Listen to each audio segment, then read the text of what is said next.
European leaders meet again in Brussels to discuss the ongoing crisis in Ukraine. With Russian personnel on the ground in the country, Vladimir Putin has been warned what he faces by his European counterparts should he not withdraw those troops. I think the situation is worsening. Russia in open and direct involvement in and is at stage of war against Ukraine, and it is clear that means against country who wants to be closer to Europe. That means Russia is practically in the war against Europe. Russian President Vladimir Putin has warned that political ambitions could threaten peace in Europe. Putin was paying tribute to Russia's fallen soldiers on the 100th anniversary of the beginning of World War I. He said it is important to remember how excessive ambitions and political interests triggered World War I in order to avoid new conflicts. Amongst the long lists of foreign policy failures and contradictions in the last few years, including of course the bombing of Libya, the desire to arm the rebels in Syria, has been the unnecessary provocation of Vladimir Putin. This EU empire, ever seeking to expand, stated its territorial claim on the Ukraine some years ago. Just to make that worse, of course, some NATO members said they too would like the Ukraine to join NATO. We directly encouraged the uprising in the Ukraine that led to the toppling of the President Yanukovych, and that led, of course, in turn to Vladimir Putin reacting. In the contested Ukrainian city of Donetsk, the evidence of yet more heavy shelling is everywhere. The casualties in this latest round of violence, at least 15 civilians, their bodies scattered indiscriminately. The attack in the rebel-held city took place as evidence mounted of a Russian military incursion into Ukraine. This tank, says Kiev, belongs to Russia. Officials say it was spotted near the eastern town of Novoazovsk. President Saakashvili was the president of the Republic of Georgia, and in 2008, the Republic launched a campaign to regain control of its two breakaway provinces, South Ossetia and Abkhazia. But the Russians intervened. They sent in the tanks, and they intervened on the side of the Russian rebels who were prevented Georgia from gaining their authority back. Live from America's News Headquarters, I'm Kelly Wright. Good morning. A provocative incident between the U.S. and Russia. U.S. fighter jets have intercepted Russian military planes off the western coast of Alaska. The American jets were scrambled into action when the Russian planes came within 55 miles of Alaska. We're getting reports that 5 civilians have been killed in the eastern Ukrainian city of Lugansk, one of the hubs of anti-Kiev resistance and a main target of the Ukrainian military. Now, these are the pictures we're getting from the city. They apparently show a large residential building being hit by a shell. Local officials are claiming many other houses were damaged as well. NATO Brigadier General Niko Tok says more than 1,000 Russian troops are in Ukraine. The satellite images released today provide additional evidence that Russian combat soldiers, equipped with sophisticated heavy weaponry, are operating inside Ukraine's sovereign territory. Over 2,000 British and Polish soldiers have been taking part in joint military exercises in West Poland. The training, named Black Eagle, is the largest armoured deployment in Eastern Europe for 6 years.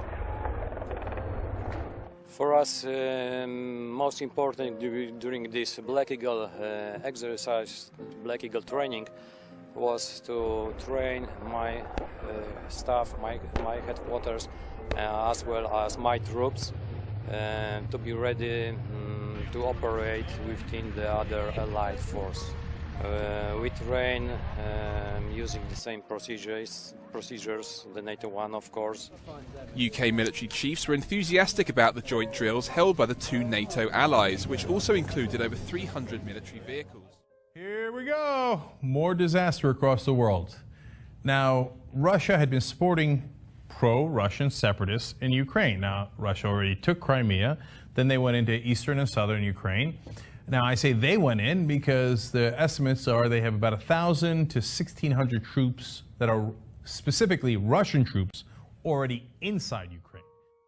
Vladimir Vladimirovich, How do you view the future of Europe in 5 or maybe 10 years? Will we finally live in Europe from the Atlantic to the Pacific, or in 2 separated Europes? Let me say, there are no contradictions with my previous Valdai speech. The point is that the Russian peculiarities do not fundamentally or principally differ from the European values. All of us are citizens of the world. For sure, we are different. Each of us has his or her own differences. But the core values remain unchanged.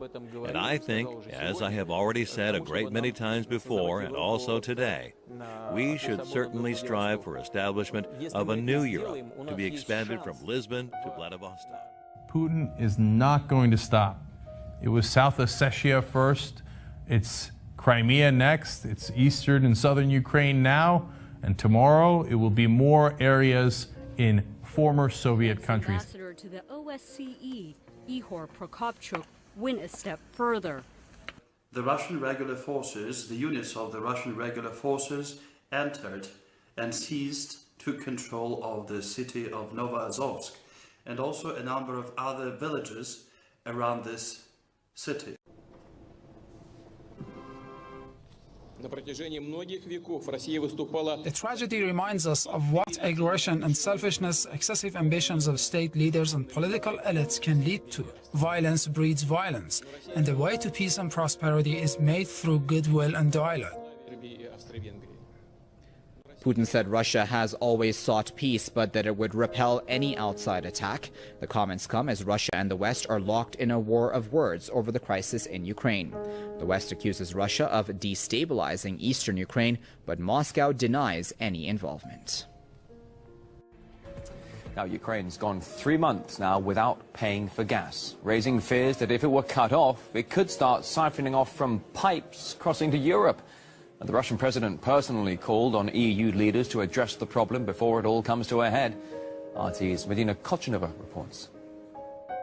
Vladimir Putin has sent a warning to European buyers of Russian gas that Ukraine's debt crisis has reached a critical stage. According to the current contract, Gazprom will now have to switch to an advanced payment system and, in the event of arrears, may be forced to cut deliveries. In other words, it will deliver as much gas as Ukraine pays for a month ahead. How worried should Europe be?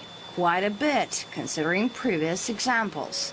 Ukraine has failed to deliver in its gas transit deals a number of times in the past, proving to be an unreliable partner. And the moral of the story is if you poke the Russian bear with a stick, don't be surprised Europe when he receives reacts. almost half of its Russian gas imports via Ukraine and therefore is vulnerable to any disruptions. In 2006, the pipes were turned off when Ukraine did not pay its gas obligations to Russia, leaving half of Europe in the cold.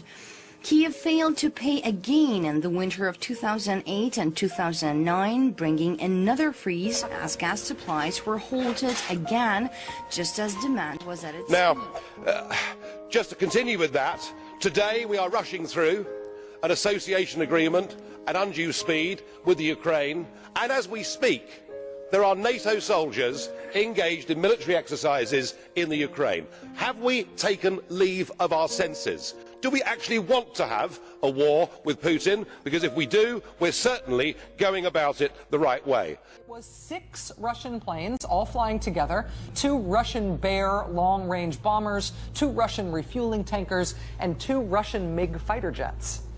With the fighter jets in particular, that is the sort of collection of Russian firepower that the U.S. military says it hasn't seen flying that close to the U.S. since the Cold War. What I said yesterday is that the claims by President Putin and other Russians that they had to go into Crimea and maybe further into eastern Ukraine because they had to protect the Russian minorities.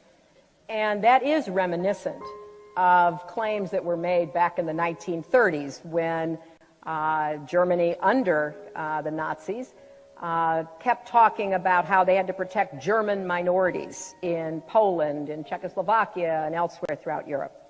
Perhaps we ought to recognise that the West now faces the biggest threat and crisis to our way of life that we have seen for over 70 years. The recent beheadings of the British and American hostages graphically illustrates the problem. And of course we have our own citizens from our own countries engaged in that struggle too. Very startling announcement from NATO today, Wolf, that they are concerned about some stepped up Russian air activity over European airspace where thousands of commercial airliners fly. Let me put up a map for a minute and just let's leave it up there and walk through what is happening between NATO and the Russians. Over the last 2 days, NATO has monitored an increased number of Russian flights. They have been over the North Atlantic, the Balkans, the Baltic, and to the east in the Black Sea. A number of European air forces have responded. They are intercepting these flights. They are generally Russian Bear bombers with refueling aircraft in groups of 8. There was a strike on the city, most likely from Grad rocket systems. There is a very popular supermarket in the city centre. When the shell fell onto it, there were a lot of customers there. Another fell in a residential yard and another near the city's maternity home, causing all the windows to blow out. Explosions could be heard all through the day, starting from 4 in the morning. They're simply razing us to the ground. In the war against Islamic extremism, Vladimir Putin, whatever we may think of him as a human being, is actually on our side. I suggest we grow up. I suggest we recognise the real threat facing all of our countries, communities and societies. We stop playing war games in the Ukraine and we start to prepare a plan to help countries like Syria, like Iraq, like Kenya, like indeed Nigeria, to try and help them to deal with the real threat that faces us. Let's not go on provoking Putin, whether we like him or not.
Some years ago.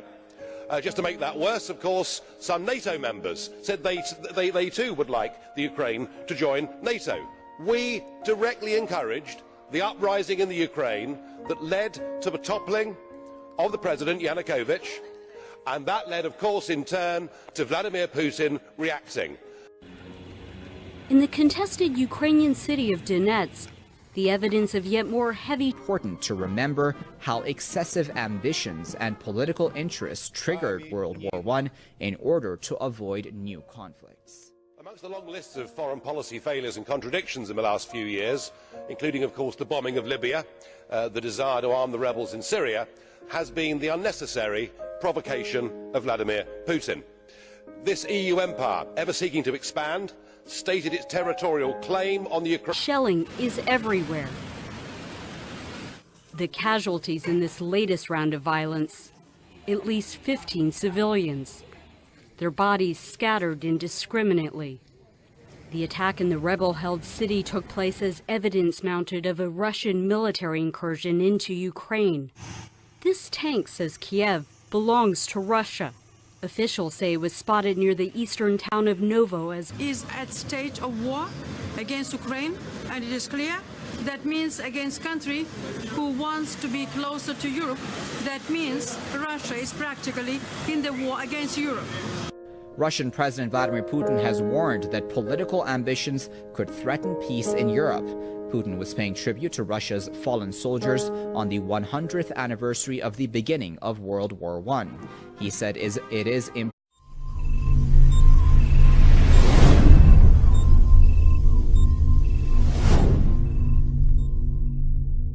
European leaders meet again in Brussels to discuss the ongoing crisis in Ukraine. With Russian personnel on the ground in the country, Vladimir Putin has been warned what he faces by his European counterparts should he not withdraw those troops. I think the situation is worsening. Russia in open and direct involvement in an